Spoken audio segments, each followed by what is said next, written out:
Okay, so in easy test A number 2, we have these given numbers. So over here we have a sub 1 is equal to negative 12.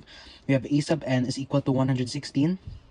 We have d common difference is equal to 16. We also have, it says we're going to be looking for a sub 15. But since this is here for as an unnecessary given to looking for a sub 15, we're also going to be solving this a sub n.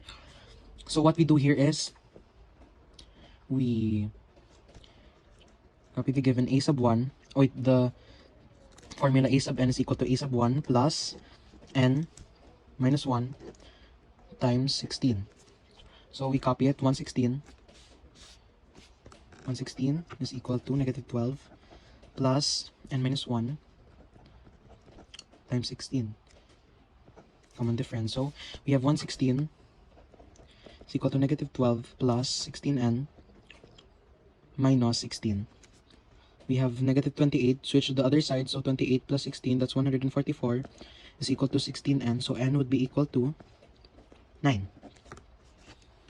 Now over here, in looking for the 15th term, we have same solution, but we substitute 15, a sub 15 is equal to a sub 1, our a sub 1 is negative 12, plus quantity of 15 minus 1 times 16, that's 14 times 16 plus negative 12 is equal to a sub 15.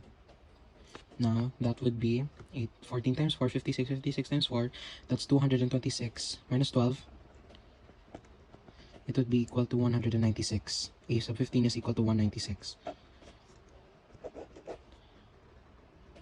For number 5 average, what we do here is that we look for the number of multiples of 25 found between 105 and 700. What we do here first is we look for the multiple that is found nearest to 105. That would be 125, the fifth multiple of 25.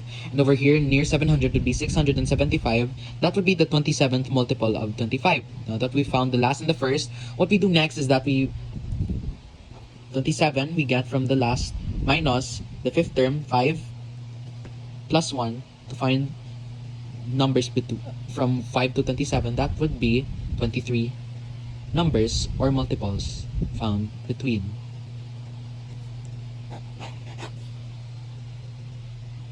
So for number 3, hard question, that a ball is dropped from height 6 feet off the ground and it goes back 3/4 prior to its height.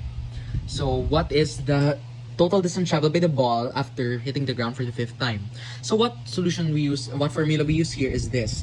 S sub n is equal to a sub 1 is equal to 1 minus r.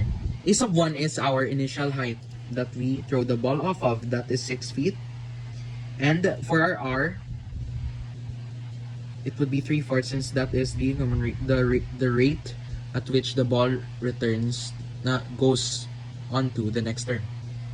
So basically, we substitute, then we end up with 24.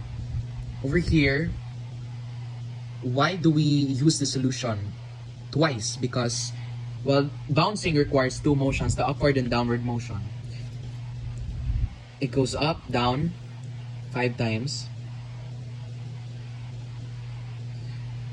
Now this 24 feet, the first one is for our downward motion. Now that we solve for our upward motion, what we do here is we subtract 6, which is our initial height at which the ball is thrown at, because the ball only gets thrown 5 times. So we exclude 1 downward motion. 1 upward motion rather. So basically, we have 24 minus 6, 18 feet. So once we find the total feet at which the upward motion was able to travel, we add the 2 distances and then we get a total of 42 feet traveled by the ball.